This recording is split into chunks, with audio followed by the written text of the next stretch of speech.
WaiVER CLaiM, WaiVER CLaiM, under in the state of green. Yeah, we play that game. This is WaiVER CLaiM. Welcome back to WaiVER CLaiM, the show where we're not fighting each other, we're teaming up to take down our AI buddy MILO. Human takes, AI verdicts every week. This is episode 10.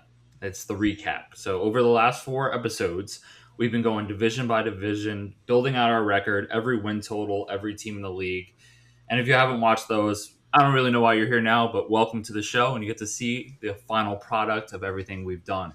32 teams, full bracket, no hedging, the whole league on record in one episode. Before we get to that, if you're new here, follow us on all the socials and audio platforms at WaiVER CLaiM Show, and find us on YouTube at WaiVER CLaiM. Hit subscribe and help us spread the word. So tonight's crew, we got me. I'm Rich, your host. People ask how I know so much about fantasy football and the rest of the league. And it's simple. When your Jets are eliminated by week 6 every year, you got a lot of time to watch other teams win, and it's really a gift. We got Chris, our AI guru, the man behind MILO. If the robot is sassy, it's because he built it. Welcome to the show, Chris. How you doing? I mean, MILO built himself. I'm just the custodian of MILO. Give yourself some credit. You know, you put the words in. You build the template. I mean, you did a lot of it. Yeah. All right. Rafael, who is our fantasy football savant, he watches the game, but he also watches the box score to see his fantasy points adding up the whole time. Rafael, welcome to the show. Thanks for having me. What's up? Not much. Just doing a show, and then we'll keep it going. Vin, our resident homer, a dog, a diehard Steelers fan. Pittsburgh is always a Super Bowl contender, according to Vin, and we appreciate him for it. Welcome to the show, Vin. Thank you for having me. And they are. It's not an opinion. Well, we're going to find that out soon with our standings here. And then last and certainly not least, we got Alberto, the most important man in the room. Every bad fan base needs someone to tell them it's going to be okay, and Alberto is that person. We don't deserve him. You guys do. Welcome to the show, Alberto.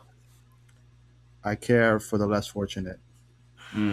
Well, you might be the less fortunate coming up. We'll have to see.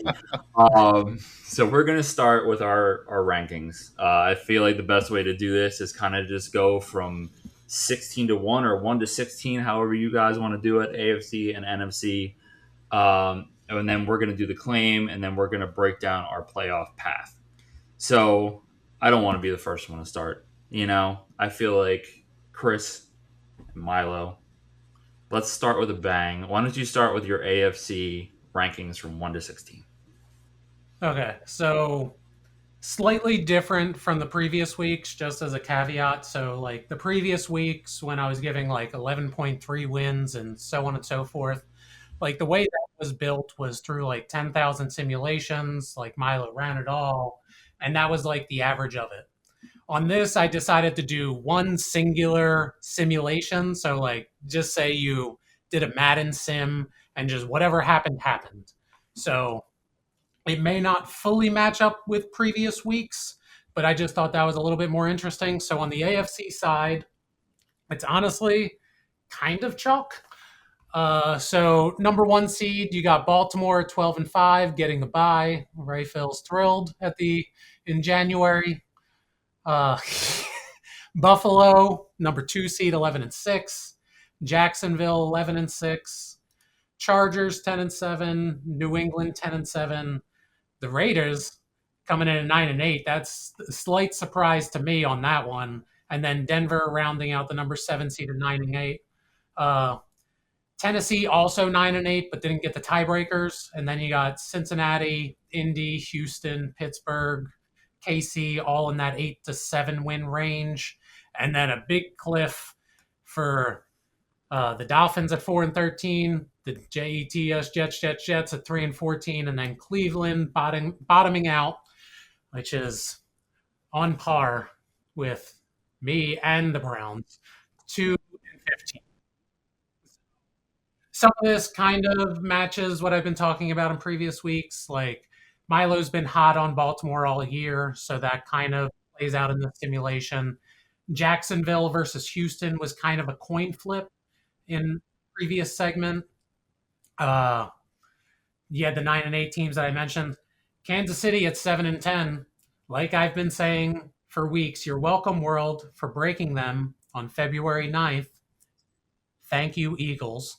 And then just the rest, you got the bottom of the conference. So that's how Milo is seeing it in this one singular simulation. All right. I mean, let's talk about, the 9-8 Titans, I think has to be brought up here. Do we feel as a panel that Nope. that could ever happen? Okay. Nope.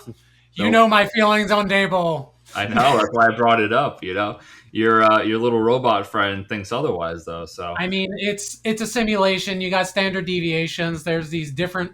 We've watched the Avengers. The Right. one timeline Daboll didn't fully suck.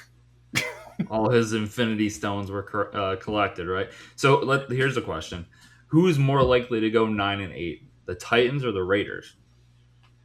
I'd What say do the we think? Titans. I'll leave it up to the panel. Titans. Titans. Titans. Alberto, what do you think? Titans. Yeah. I personally think it would be the Raiders. I just because Kirk Cousins, he's seasoned. No. I like Kirk Take it Cousins. out of the mouth. I don't know. I think Kirk Cousins can come. I trust Kirk Cousins currently more than I would Ward. But that's not how it's going to be. I think Ward is going to be eventually be the better quarterback. But right now, Kirk Cousins is coming in his final hurrah, throwing to Trey Tucker and the mailman. I mean, he could probably Brock Bowers. You're calling. I was gonna say I know your feelings on Bowers. No, I wasn't calling him the mailman. I was saying like Jack Beck, someone down the line that wouldn't really start on any other team. I just feel The Raiders are Titans in a are lot. kind of. You know. That's true. I mean, yeah, you got the Chargers, the Chiefs, the Broncos, but I don't think either of them will. I'm just saying, if one's gonna sneak in, maybe you got the Mendoza vibes going high right now. But Like personally, I like Cincinnati over them. I kind of like Indy over both of those teams. There's a world where it happens. It's not my world. I mean, that's a good lead in for me. I mean, you like Cincinnati. I love Cincinnati, so I'll do my AFC right now. I have Buffalo in the top spot at 14-3, which means they get the bye in the division. I got Cincinnati in my second spot, 13-4, division winners. Kansas City, we're going to get to the claim, so I'm not going to ruin it, but I have them as the third seed at 12-5, winning their division. Jacksonville, I have at 10-7, winning their division. Baltimore in the at 5 with 12-5. New England at the 6, 10-7. Chargers at the 7 with 10-7. Just missing, I have the Broncos at 9-8. The Texans at 9-8. Steelers at 8-9. Sorry, Vin. The Jets at 6-11. Major improvement, nowhere near the playoffs. Indy 6-11. I got the Raiders at 4-13. I got the Titans at 4-13. So you can see where my head is at. Obviously not close, but I have them one above. Cleveland 4-13, and then Miami at the bottom at 2-15. So a little different. Both kind of chalkish, but just in a different way. You had more surprises than I feel like I did. But The Raiders were the biggest surprise on my end. The rest of those are kind of chalk. yeah. All right. Alberto, let's talk about your AFC 1-16 real quick. Okay. I have first place Bills at 13-4. I have Texans at 12-5. Second place, I have the Ravens at 12-5.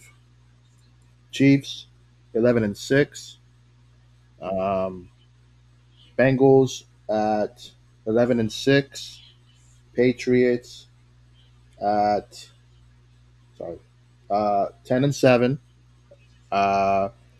And the Chargers rounded out at 10-7. That's the last wild card spot. And then the order from that goes Broncos at 9-8. Jags at 9-8. Steelers at 9-8. Titans at 7-10. Jets at 7-9-1. Browns 7-9-1. The Raiders 6-11. The Colts 5-12, and the Dolphins at 3-14. I had them at 3-13 in the image of it, so that was my bad. But it's 3-14 for the Dolphins. Who did you say for Tennessee?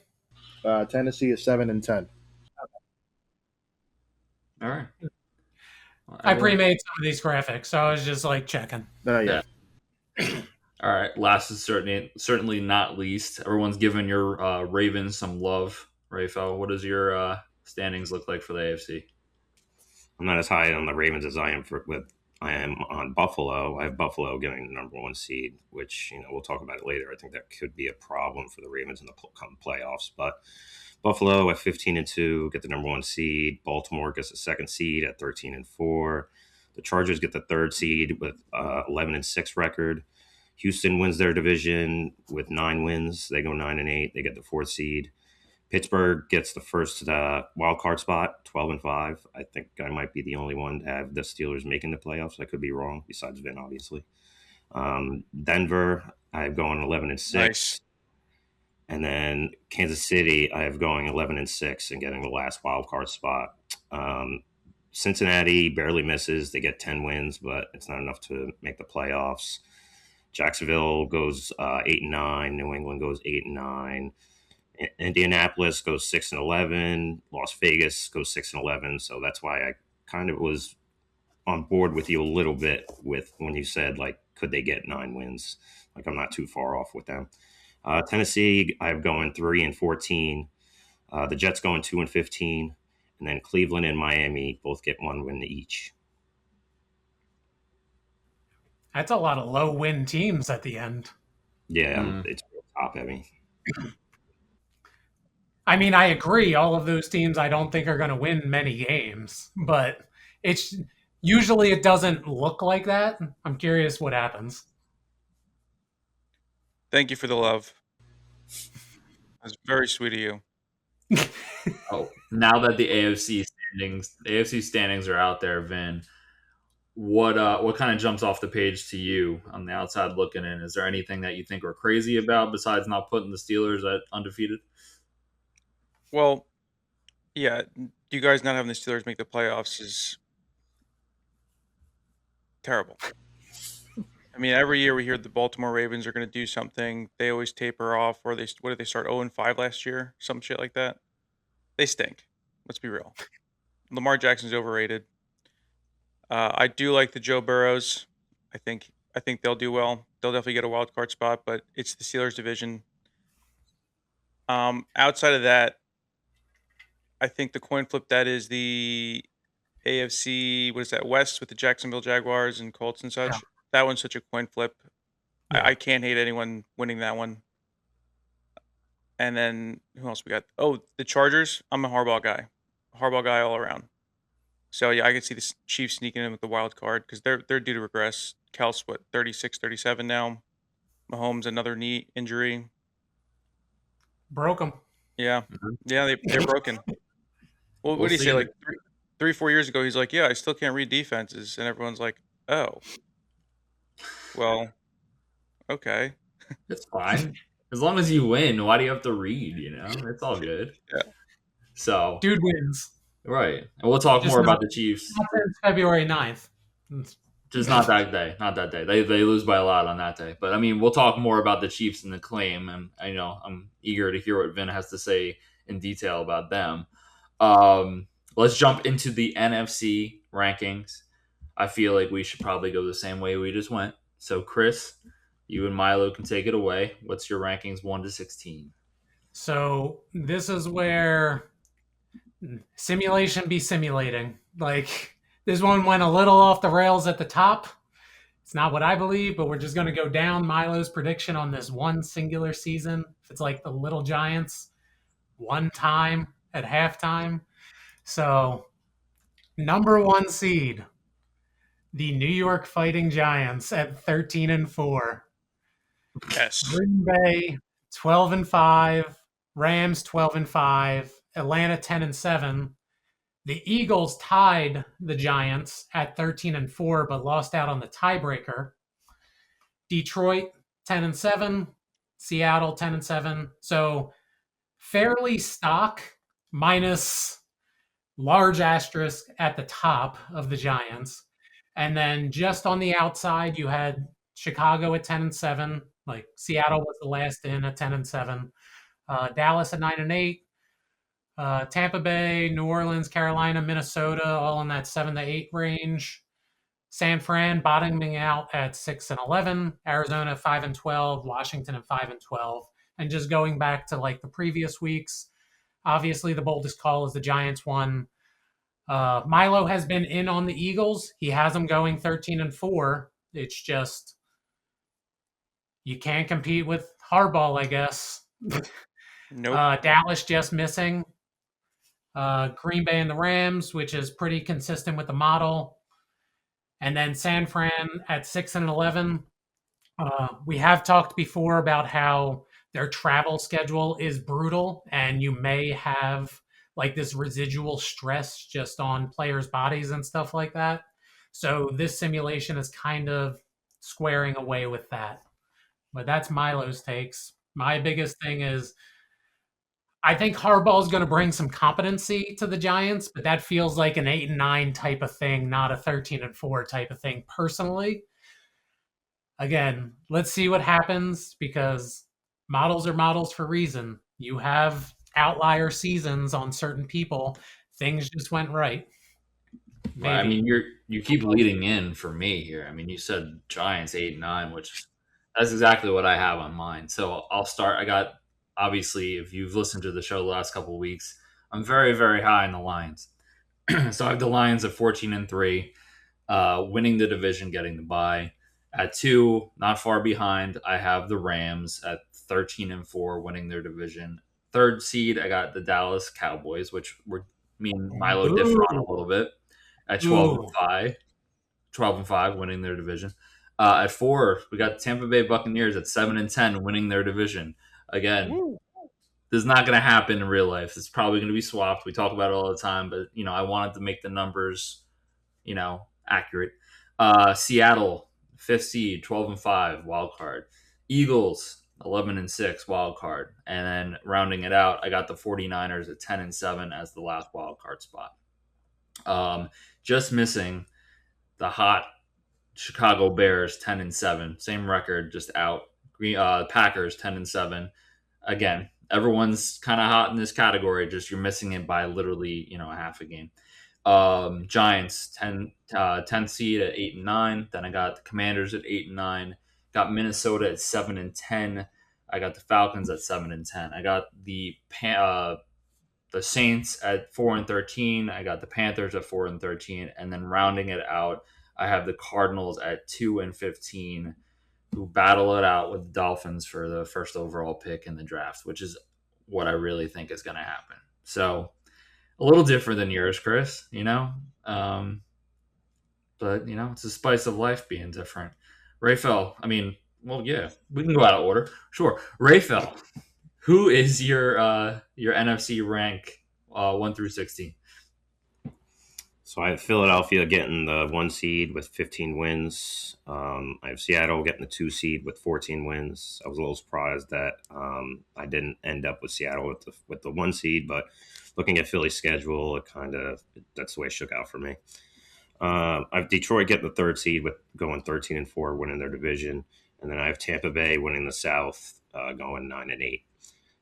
The Rams get a wild card spot with 13-4 record. The Green Bay Packers get a wild card spot with a 12-5 record, and then Chicago gets the last wild card spot, going 11-6, giving the NFC North 3 playoff teams, in my opinion. Dallas, I've barely missing the playoffs, going 11-6. Minnesota, I have missing the playoffs, going 10-7. San Fran, I've going 10-7. Them, Milo thinking they're only going to get 6 wins is absolutely wild to me. I think they'll get way more than 6 wins, if 10 counts as way more at least. The Giants, I've going 8-9, just like you, Rich. Atlanta, I've going 6-11. Carolina, 5-12. the Commanders 4-13, New Orleans 3-14. It's hard to play in New Orleans. So while I don't think they're a great team, I think they're going to sneak away with a couple wins at home. And then Arizona, I've going 1-16, and likely getting the number one seed or the number one draft pick. Seems like most of us kind of feel the NFC is stronger as a whole. Like, it doesn't mean the AFC doesn't have like those heavy hitters, but it seems like there's a large disparity behind the top of the AFC versus the overall quality of the NFC. Yeah, I feel like the NFC, the hard hitters are going to come out and be up there. With the AFC, I mean, it could change every single year. I mean, I feel like this year, the Bengals are going to be that team, but I feel like the AFC is more wide open than the NFC is. You got your teams. That was one of the simulations before. I think you posted it on either the Twitters or whatever. Yeah, but it had the Bengals win the Super Bowl. Oh, that one. Yeah, in the one simulation. Yeah. Well, let's see. We'll see what happens in segment 3. We'll see how far I got the Bengals going. All right, before we get to Alberto, Vin, from the outside looking in again, let's talk about the 49ers. Are they more prone to miss out completely this year on the playoffs, or do you see them getting in? You can't count them out. I like them to get in. I think the travel thing is a little overblown. They're finely tuned athletes. They're not going to waver with travel. They stick their nose up at that. That's a good claim you had there about travel. They don't want to waver. That's a good claim. Oh, hey. Alberto, last and certainly not least, you're 1 through 16, and then we're gonna break it down based on the numbers. NFC, let's go.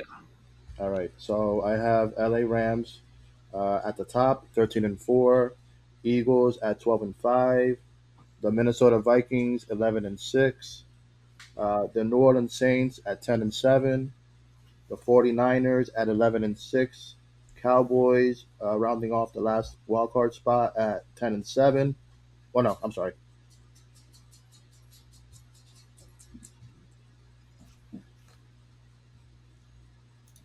Weird. Maybe. Yeah, weird. Alberto just realized his math doesn't really math.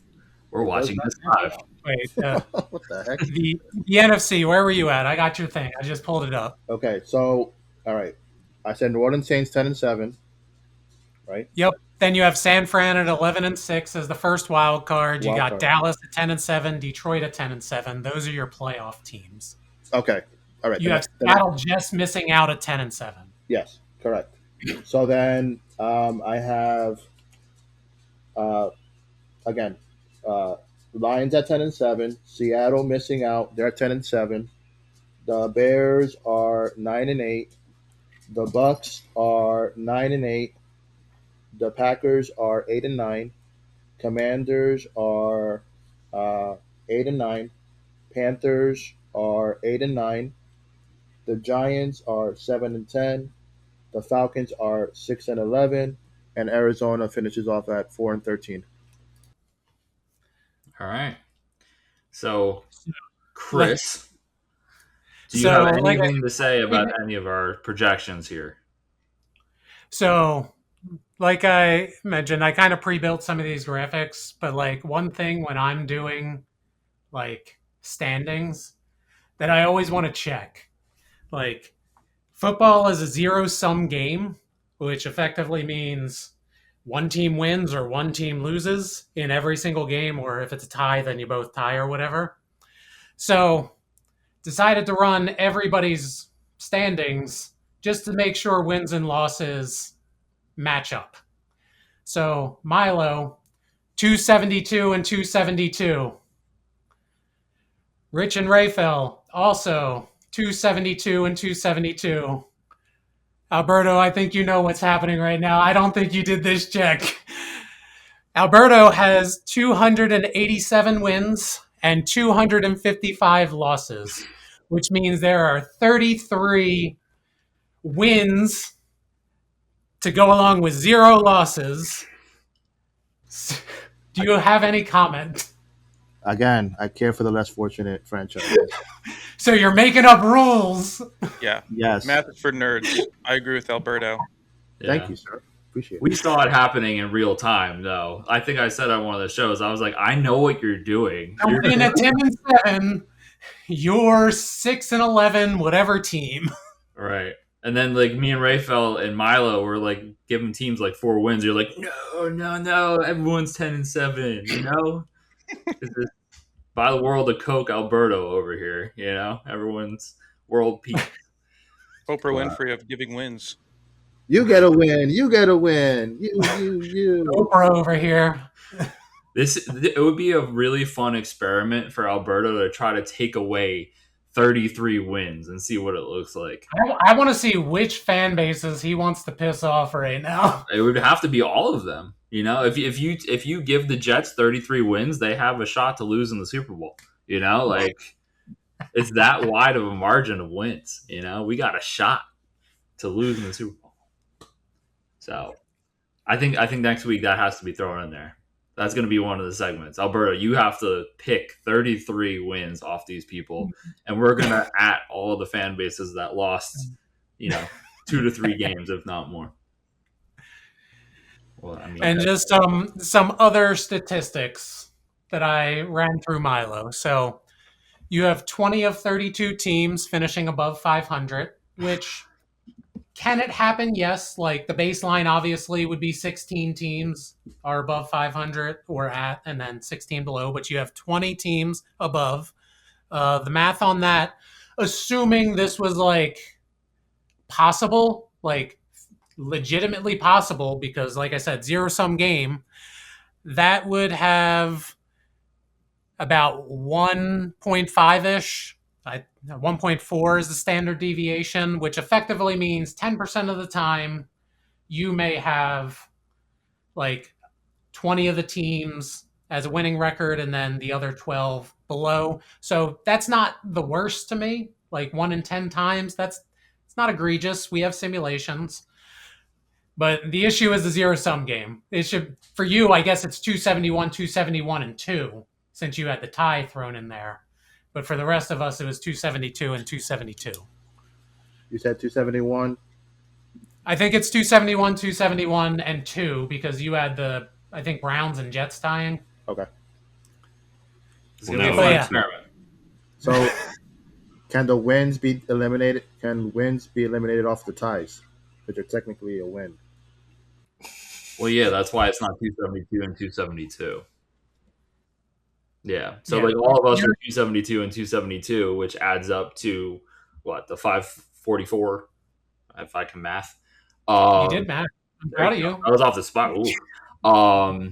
Yeah, you just would have to pick 30. I don't even care if you follow the schedule at this point. Like, you don't have to go back and pen and paper like me and Rafael and Chris did. Like, I just want to know which Pick it fans off. you don't want to placate to right now. That's Yeah. really all I want to know. I want to see that guy from the Panthers on YouTube, turn on you in real time. The Saints. Rafael. Saints. I mean, It's not going to be the Saints. It's not going to be the Panthers. It's going to be the team that hasn't commented yet. right. The Bucks fan. I already got a bet with a Bucks fan. Well, yeah. But I mean, like that, that was lower on the totem pole, Well, 33 wins is hard. You have to pull at least one win from every team, and then one team has to have even 2 just to even start if you wanted to do it that way. But that's I not mean, how I would do it. I'm just so happy that Rich just kept quiet after I sent it. He was like, "This doesn't add up. Why don't you fix it?" He was like, "Nope, let's leave this for the show." I had nothing to say. When it was 33, I'm like, this is going to be fun. If it was like 6, I'd be I like, gave him the option. and I said no. gave him the option because I caught it. And I was like, your call. Yeah. I will rectify it next week, and moving forward, I'll do the math. And what I will challenge you not to do is to just shave 2 wins off every NFC team or 1 win off every team. Don't do that, or do that. Well, I mean, that's the easy way to not piss off everybody is you just shave 1 win off of everybody, and Okay. that's your new standings. Yeah. Look at your standings and be like, That's I'm just not as team- high on these people. Like, they could afford 2 to 3 more losses. Okay, we'll do. What was the what record you have for the Jets? 7, 9, and 1. Or they're about to be 0-17 because I was of going to say they could be Because- 0-16-1. Because I believe. Yeah, they're about to have 4 wins coming up. Spoiler. All right.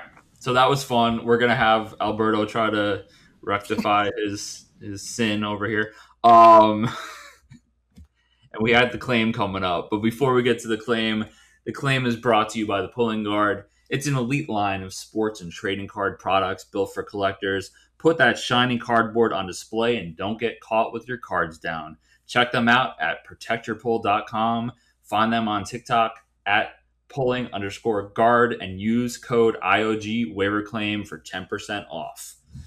End scene. You just got to do that mid episode. You crushed that You like one, that, buddy. right? Because I'm like feeling it now, you know? I talk shit about Alberto, now Pulling Guard's time to shine. Perfectly.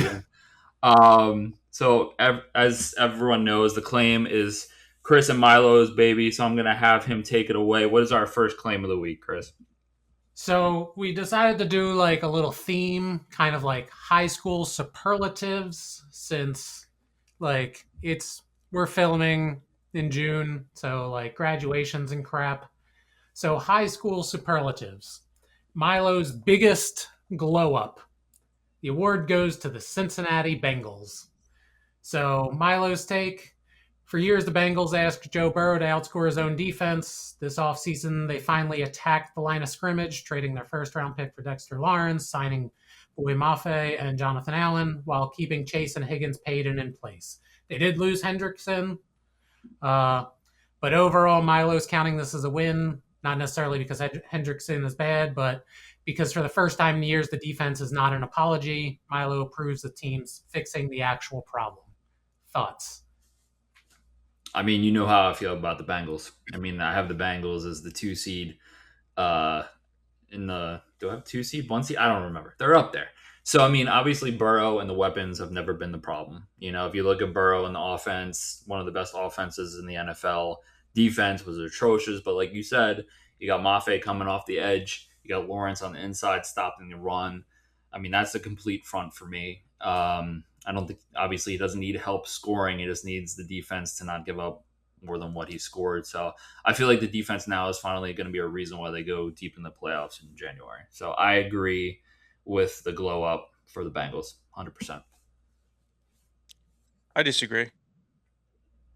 The Steelers have the biggest. Honestly, yeah, and I don't want to sound like a broken record, but they got a lot of really good pieces. They got Brisker, they got Dean, they got Dowdle, they got Bernard in the draft, they got Michael Pittman Jr., new coaching staff. It was all stagnant with Tomlin. We're not going to have a backup middle linebacker covering the slot, giving up 10 catches over 100 yards and however many touchdowns.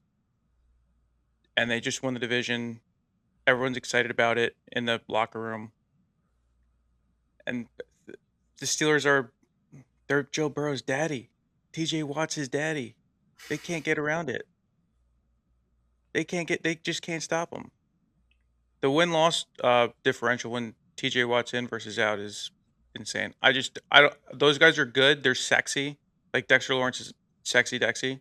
Sexy Dexy, baby. It's a sexy glow up with that guy. But Pittsburgh got a bunch of Toyota Tacomas. They got fuel efficiency, reliability, pretty nice looking too, and all around the board. And I just think they do have the best glow up. That's just me. So are the sponsored Bengals? by Toyota? No, I want a Toyota Tacoma so bad. Dude, Toyotas are good cars. Yeah. They're so expensive. Tacomas are like, for like 100,000 mile 2016 Tacoma's like $50,000. It's bananas. We're going to start tagging Toyota for you in every one of the clips. Even when we don't talk about Toyotas, we'll add Toyota for you. Oh, Little hashtag please. Toyota action. So are the Bengals additions like similar to the Ford Broncos? Like go on chases after questionable things? Yes. Yeah. Yeah, I guess you could say that. Okay. Yeah. I know we didn't go like deep into detail, and I know that you have your standings, Vin. But like, what is actually the standings for the Steelers? Do you have them going 17-0? I don't think we fully asked. 13-4. Oh, okay. You're being modest. Yeah, 13-4. Obviously, they're not going to go undefeated. They're not going to run the table, but there's going to be some close games. They'll probably lose out at some degree because Rodgers is 42. They're kind of figuring out their new schemes. Might be early on growing pains, and then they take off towards the mid to tail end. But I'm not worried about it at all. Don't worry about it. Mm. It's a good way to be. Rafael or Yeah. Alberto, what do we think? We think the Bengals are the biggest glow up? No opinion, or you think it's another team? I mean, Rafael. I feel like their D line wasn't really an issue as much as the secondary was. And I don't really know what they did to add to that secondary to make you guys so confident that they are going to be much better on defense this year. That's just my opinion. Do you think the defensive line is better than it was last year? Yeah, but like I said, it wasn't their biggest issue. Well, I mean, but if your defensive line, like, I'm not saying agree or disagree personally on this, but like, if your defensive line is better and better at getting at the Getting quarterback, pressure. that Yeah. does help the back end. No, definitely. And, even when Hendrickson was healthy and getting to the quarterback constantly, it was still, their defense was still not good. No. Alberto, you have anything to add about glow up? I mean, I think they have a legitimate chance. I have them as one of the wild card teams behind the Ravens. Realistically speaking, I think it could be all three of those teams vying for, you know, the division or that last wild card spot in a tight race. And going back to what you guys were talking about, the AFC and the NFC, like I could see either the NFC North or the AFC South have like a 8-win team win the division. Some weird thing where it's like a tight race all through the, you know what I mean? Not Yeah. based off of my standards because I gotta delete 33 wins, but That is you hedging for the people in live yes, time. You're like, oh, I can see them being at 8 wins because I know I have to do it for next week. I know you. All right. yeah. So we're gonna see an 8-win team win some crazy division next week somehow. So, Chris, claim 2. What do we got? Claim two, and I promise you, I am not just feeding these narratives into Milo for my own personal benefit. So, most likely to discover the window closed behind them. The award goes to the Kansas City Chiefs. So, Milo's take. For the first time in the Mahomes era, the Chiefs watch January from home. Quarterback is rehabbing a torn ACL, targeting week one. The running and cutting test doesn't come until camp. They patched it with Kenneth Walker and Justin Fields. Milo sees a dynasty that got a year older while the rest of the conference got better. The window didn't slam, it quietly closed while everyone was looking at the ring. My take, February 9th, 2025, me in the stands, helping to break the Kansas City Chiefs. You're welcome, world. Rich, I know you disagree with this take, so I'll let you go first. All right. Well, I mean, I do disagree. I think that the Kansas City Chiefs are still the best team in that division. Mahomes is going to come back. I think he starts week one. I think he'll be healthy. You still have a generational talent at quarterback. This is going to be Kelsey's or Kels, if as Vin says the correct way, his final hurrah. Before he goes off into Swiftland. Um, you know, I just feel it. 12-5, third seed. They're gonna have Andy Reid on the sideline still. Nothing really changed there. Rasheed Rice is out of jail and he's ready to roll. I just feel it. I feel like the Chiefs. This is gonna be a bounce back year from last year, and they're gonna keep it rolling. I don't see a window. I don't see a door closing. I think they're gonna be rolling all year. That's just my thought. I Vin, think you go ahead, Alberto. sorry.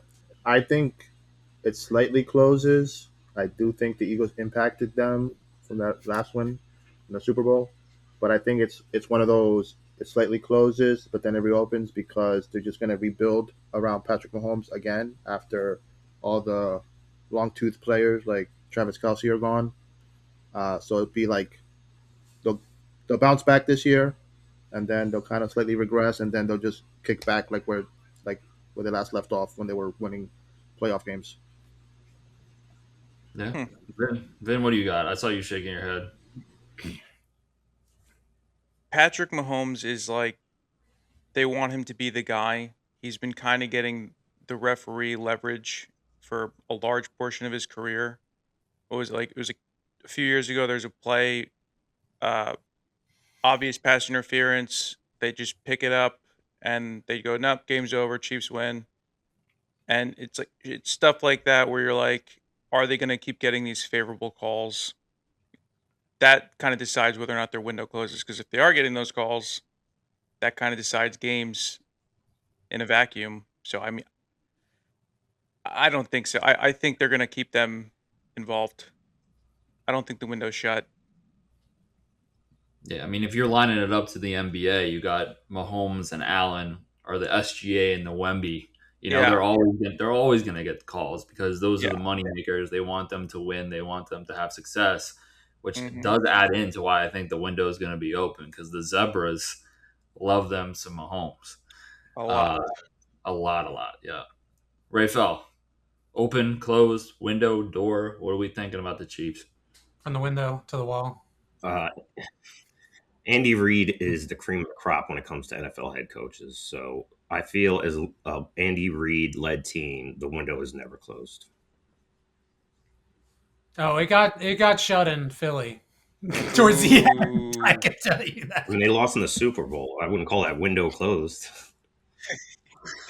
No, I'm saying his end of tenure with the Eagles. Oh, sorry.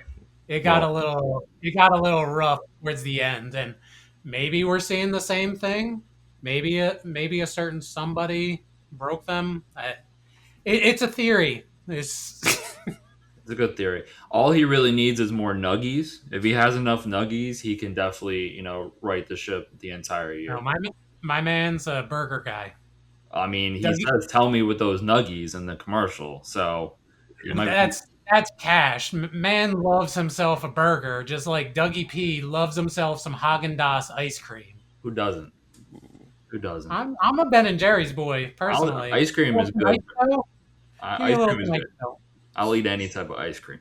Yeah. I don't just differentiate there. Claim 3. What do we got, Chris? Claim 3. The most likely to have changed everything except for the thing that matters.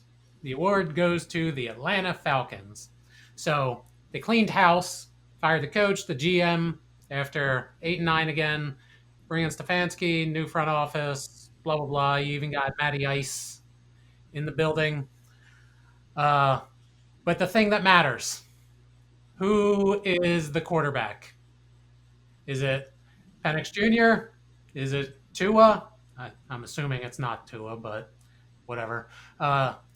New building, same unanswered questions at the only position that matters. Milo's own sim likes them for the division anyway. So just if we're going back to segment 1, which is either a vote of confidence or a warning about how low the NFC South bar sits. So Milo's claiming the team that changed everything except for the thing that matters, the Falcons. Anyone? I like everything. Go ahead. Sorry, I like everything about the Falcons except what they have at quarterback. I think Tua is going to start until he can't, and then Penix will take over for the rest of the season, something along those lines. Due to concussion or what? Maybe he plays the whole thing without getting hurt like that. I mean, it's hard because he's had so many, but again, here goes my hopium. Isn't he one of those dudes that refuses to wear a Guardian cap too? It's so stupid. Like when you got obviously some head issues. Yeah. Just wear the pillow on your head. It's fine. I just wonder if Atlanta is taking the same blueprint as the Raiders. You have Tom Brady working behind the scenes as a minority owner with the Raiders. They got Fernando Mendoza, and then First time Tom Brady's ever been referred to as a minority. And then Matt Ryan is helping his former team, the Falcons, to get somewhere. So they could be competitive and win some games, but they're still up in that top 15 where they could maybe trade up if they have enough draft picks to get the quarterback that they want, unless if someone falls to them and they're like, we want him. Yeah, I was going to say, I think Tua has a dome arm, and they have the pieces there. He's going to be playing in the dome, 8, 9, 10 games, something like that. The defense wasn't bad, and his best asset is just getting the ball to the playmakers. So I wouldn't be surprised if they won the division and made some noise. They do have playmakers. Yeah. Put on the pillow. Just put it on your head. I think the pillow's dumb. I don't think like boxers wear headgear to like block from cuts. It doesn't stop your brain from rattling. I don't think that thing actually helps your brain from rattling. Sourced by 0 peer-reviewed reports. Yeah. Well, yeah. Yeah.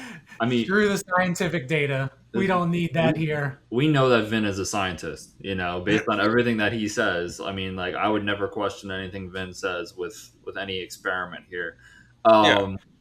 Yeah, he's a doctor. He's a lawyer. This week, I know you guys can't see it, but he's simply Sir. So thank you, sir, for your contribution. Does that mean you're a knight, or is it something else? I can't disclose that information. Oh, all right. It's a need-to-know basis. So for me, the Falcons, I do think Stefanski is an upgrade. But like when you're looking at Tua and you're looking at Penix, it's kind of like when your wife wants to rearrange the furniture to fix the feng shui, but nothing in the room changes. That's kind of what it is for me. You can put either of those guys in at the starting quarterback role, and I think it's gonna kind of be similar. But they do have the playmakers. They have John Robinson. They have Drake London. They have Pitts, who just signed a massive deal. And like Vin says, anyone can drop it off to Robinson. It's going to be like another Achane thing, It's just you're going to give it to him and hope that he can take it for 80 yards, and you look great on paper. That division, as I said before, I don't think is going to be great because I have the Bucks winning it at 7-10. So literally anything is possible. The Falcons are not a bad. Sandwich bet me on that, you coward. What? You won't sandwich bet me on that, you coward. No, but I did volunteer other people to sandwich bet on my behalf. So Alberto has a sandwich bet with a fan of the show right now. So if the Bucks win the division, what's up, Raphael? A fanwich bet. A fanwich bet. Ooh. We're starting a movement. Fanwich bet. I like that a lot. Yeah. He sent me a So- friend request on Facebook this morning. See that? We're building community here through the WaiVER CLaiM show. I was going to say, what's your Jersey Mike's number, Alberto? I'm simple. I don't like vegetables. Just give me the meats and the cheese. Doesn't You have a don't number. business on it. What's the number? Oh, I don't know. I've never been to Jersey Mike's, as weirdly as that sounds. Wow. All right. We got to. Alberto's no longer allowed on the show. 33 wins and no Jersey Mike's. It's a staple. You live in New Jersey. What are you I doing? know. I just haven't been there.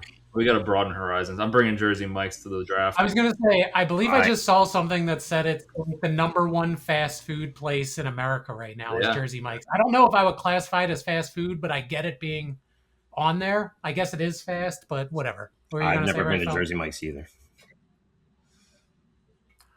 Wait, because Jersey Mike's is white people shit, right? No. We just have better places around here. Survivor and Jersey Mike's. Sub Doctors and Tom's River. Come on. Way better than Jersey Mike's. Yeah. I was going to say, people that are from Jersey, I understand not going to Jersey Mike's. It Right. depends where you're from. If you're from Point Pleasant, like me, where it originated, if you don't go to Jersey Mike's, they like burn you at the stake. So, you get so much time during your high school lunch. You're going to Jersey Mike's, you're going to Bubba Coos. Do you want to have good food, or do you want to shit your pants? That's kind of where we were when I was in high school. So I had many a Jersey Mike's.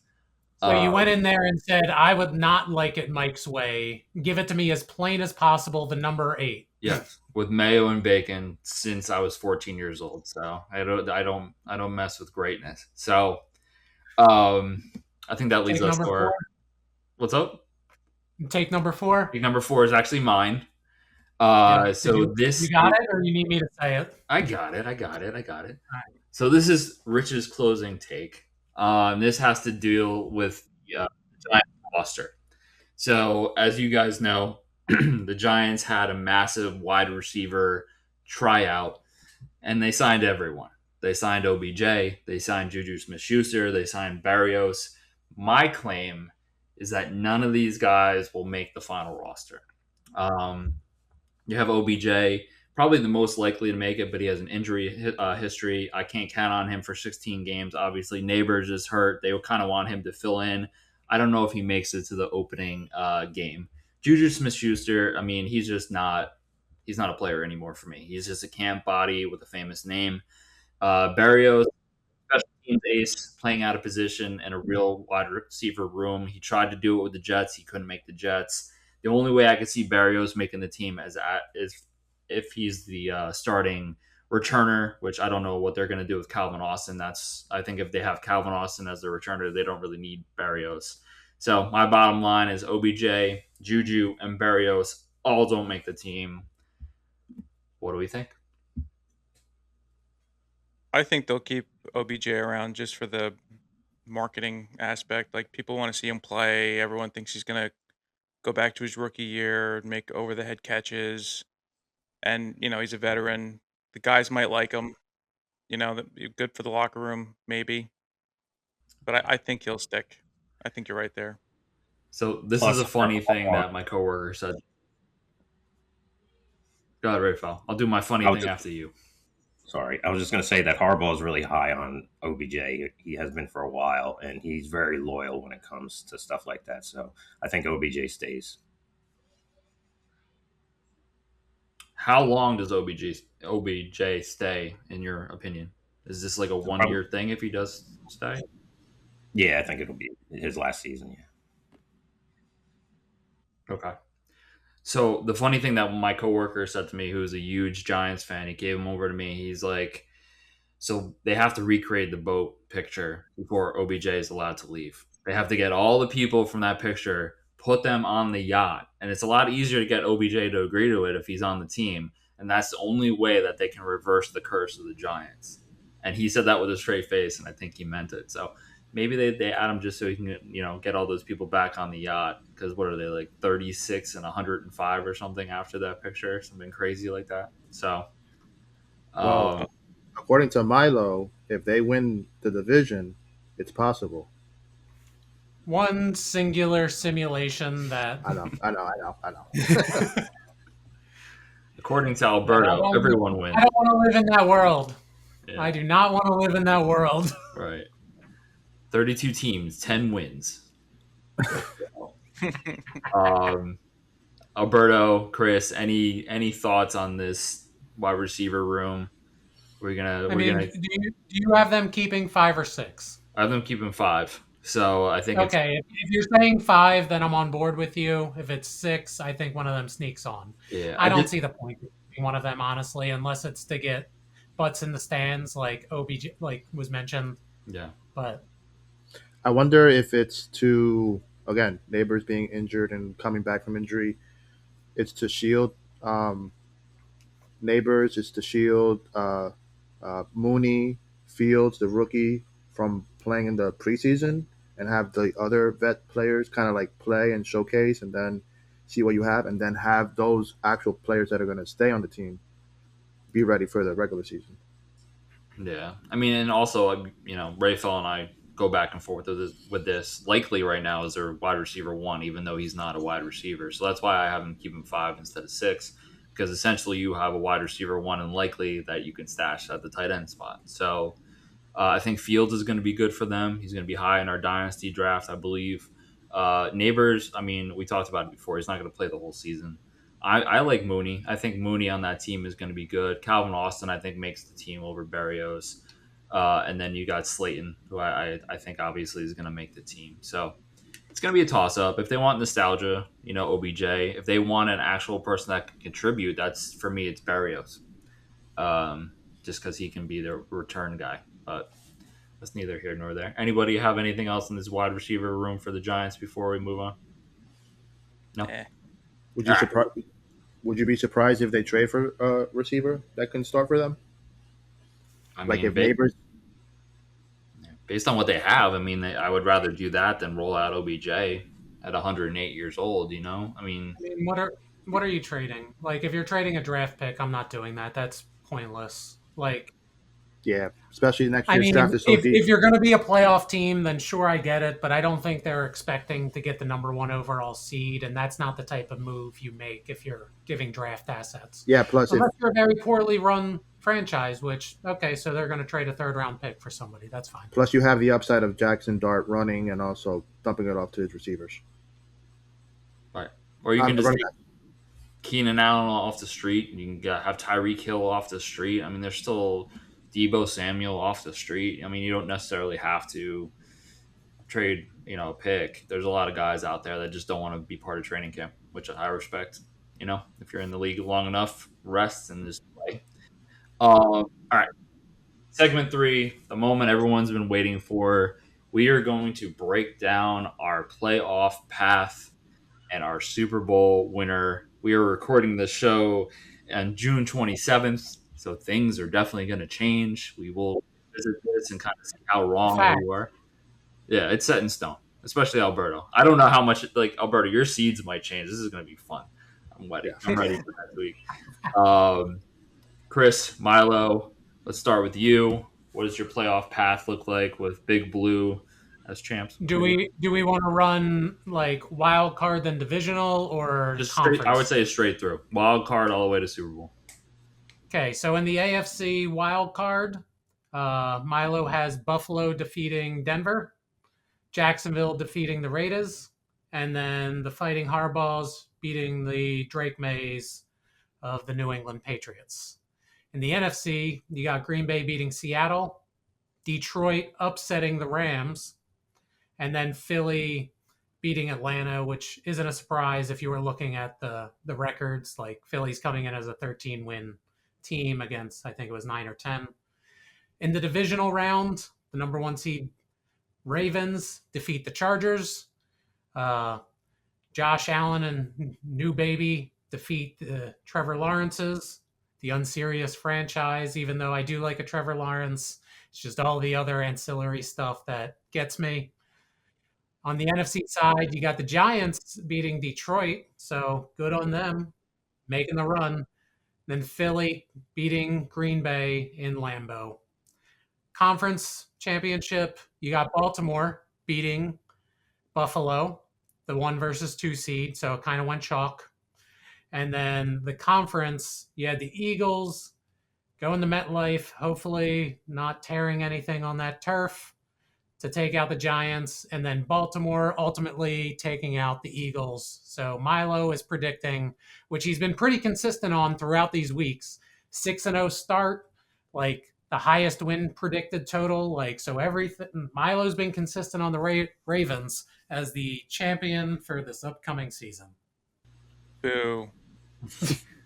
Well, I mean, that's the perfect lead-in for you, Rafael. I don't think you have them as champions, but you're the Ravens guy, so why don't you break down our playoff path here? Sure. So for the AFC in the wild card round, I have Baltimore at home beating Kansas City. I have the Chargers at home beating Denver, and then I have Houston at home beating the Pittsburgh Steelers. Screw you, Vin. The divisional round. Bad take. Bad take. Divisional round, I have Baltimore at home beating Houston, and then I have Buffalo at home beating the Chargers.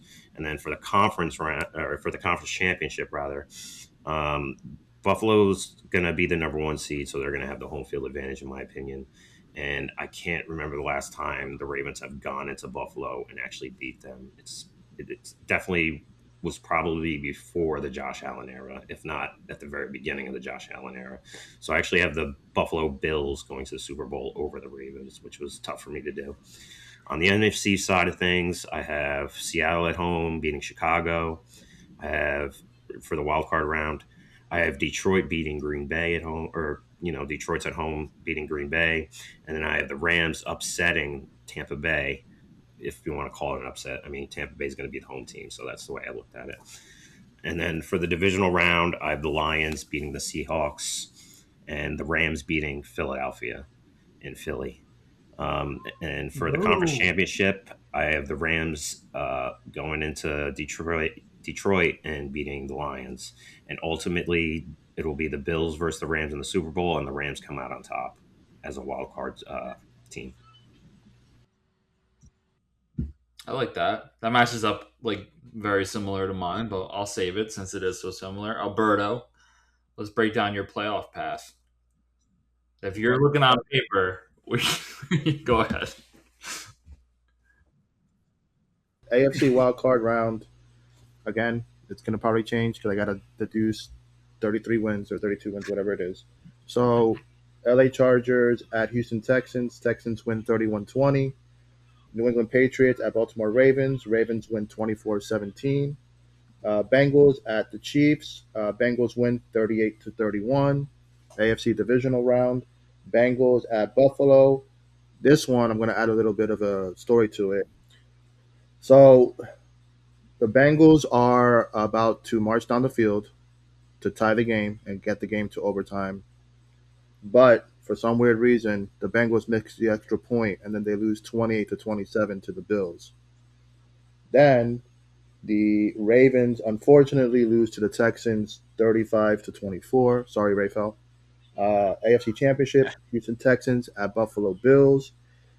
Bills winning 23-20. Down to the NFC, Detroit at Philadelphia. Eagles win 33-24. Cowboys beat Minnesota 38-17. The 49ers travel to the Saints, to New Orleans Saints, and they lose in an upset, even though the Saints are the division winner, 26-24. Cowboys lose to the Rams 38-30. Saints lose to the Eagles 28-17. The NFC Championship is Eagles at the Rams. Eagles win 29-26, and then our Super Bowl is Eagles at Buffalo. Eagles winning 34-28. Go Birds. Go Birds. And the new resident homer is Alberto. Vin, I'm sorry you were in second place this week. Yeah, Fine. I love how you went the extra mile with the scores. The intrigue. I was like, I was waiting for the Texans. All of my scores were 1-0. There you go. So here's my question to you after that. Why are you so confident on the Texans this year? Because they made it a lot farther than anyone. I was looking at that too, the number 2 seed. Yeah. I mean, their division that they're in, I think Jacksonville falls off a little bit. Tennessee's in the up and up. The Colts, they need to rebuild that team. I mean, it's their division. They have a great defense. The AFC South and the AFC North are those teams that they can win 12 to 13 games or be tight with their common opponent in their division, their rivals, and then win 9 games and make it to the division. So it's going to be tight. I think those are those two divisions that they could win 8 games and be close to everybody else and still make the playoffs. But the Texans have a great defense. The only holdup is C.J. Stroud, and he lost weight, so I think he'll bounce back. Relatable. Yeah. David Mills season. You're forgetting something big. I mean, Danny Dimes and Alec Pierce are league winners. So, Yeah. For fantasy football, not in the regular season. Daniel Jones was an MVP candidate for the first 3 to 4 weeks last year. Don't forget that. That's a Did he win month. it? A long time. In our hearts. In our hearts. Yeah. And Saquon carried Daniel Jones to the playoffs when they were in the Giants. So That was kind of his I breakout don't year. do He had anything like with the 700 Giants with yards. Daniel Jones. I'm just saying. All right. So now it's my time to shine. So I'll start with the AFC. In my wild card, I have the Bengals defeating the Chargers, the 2 beating the 7. I have the Chiefs defeating the Patriots. I have the Ravens defeating the Jaguars. In the divisional round, I have Buffalo defeating the Ravens. I have Cincinnati defeating the Chiefs. And in the AFC Championship, I have the Bengals defeating the Bills to get to the Super Bowl. Wild card for the NFC, I have the Rams beating the 49ers, the Eagles defeating the Cowboys in the first upset, 6-3. I got Seattle defeating Tampa Bay because, of course. Divisional, I got Detroit defeating the Eagles, and I got the Rams defeating the Seahawks. I know I said on a previous episode, Week 18 is a trap game for the Lions. It actually turns out ridiculous game. It actually absurd. It's not. Absurd. Well, this is going to be even more absurd. It turns out that the NFC Championship is also a trap game for the Lions because they lose. Yeah. They lose to the Rams, so Just clearly, get up for the game. clearly Yeah. it's a trap game. So it's the Rams against the Bengals in the Super Bowl. And my Super Bowl winner is the Los Angeles Rams. Stafford gets one more. It is a repeat of what happened last time they played. And I think that's what it's going to be. So, Vin, I know you don't have it, in front of you, but just based on vibes, because that's how you normally go. What do you think the Super Bowl matchup is going to be, and who do you think is going to win? I think it's going to be a Pennsylvania Super Bowl. Philly versus the Steelers, and obviously the Steelers come out on top. I think you're all wrong, and that's okay. In this country, you're allowed to voice your opinion and still be wrong. But just know that I'm right. Thank you. Also science. I mean, you got to back it up again. Peer reviewed right there. All right. Does anyone have anything, crazy about anyone else's thing? Obviously, we talked about Alberto with the Texans. Anything jump off the page for any of our matchups? We have two Rams. We talked about the Giants. So, it seemed like most of us kind of went a little stock, which they're stock for a reason. Right. They're a good team. You like them. Certain ones, yeah. Makes sense. All right. Well, then we're going to get out of here clean. That's episode 10. The recap is on the record. 32 teams, full bracket, 1 championship. We'll revisit in the future to see how wrong we were. We're probably all right, honestly. I think all these teams probably win the Super Bowl. So that's how it works. That's how Alberto has it working. If this episode gave you a take worth arguing about, please share it. Find us on all socials and audio platforms at WaiVER CLaiM Show on YouTube, at WaiVER CLaiM. Drop a rating, tell a friend, start a fight, whatever you need to do. I know we have Famwich Bet people on the side. We're starting a movement. Let's keep that going. And until next week, this has been WaiVER CLaiM. WaiVER CLaiM. WaiVER CLaiM. WaiVER CLaiM. Under in the state of green. Yeah, we play that game. This is WaiVER CLaiM. Under in the state of green, from the draft board to your screen. Who you start? Who you fade? Who you ride all week? Human mind versus the mainframe. We decide that speak. Yo, it's Rich with the picks, got the board on lock. Sunday slate, money line clock, tick, tick, tock. Sleeper in the slot that your league don't see. Turn the bench spot boy to a big time fee. Chris with the tape, he's the frame that thinks. Ask one question, watch it blink, blink, blink. Got data, got charts, got a slide side eye. If the robot wrong, then we both gon' fry. Okay. Craig on the mic, baby face, big talk. Walk you through the spread, do the chalk outline. Walk from the mock to the prop to the live in game. If you scared of the sweat, why you press that name? MILO the mainframe spits out plays. Human gut check, call that fade. Binary brain meets barstool brag. Either way we cash when we plant that flag. This is WaiVER CLaiM. Under in the state of green, from the draft board to your screen.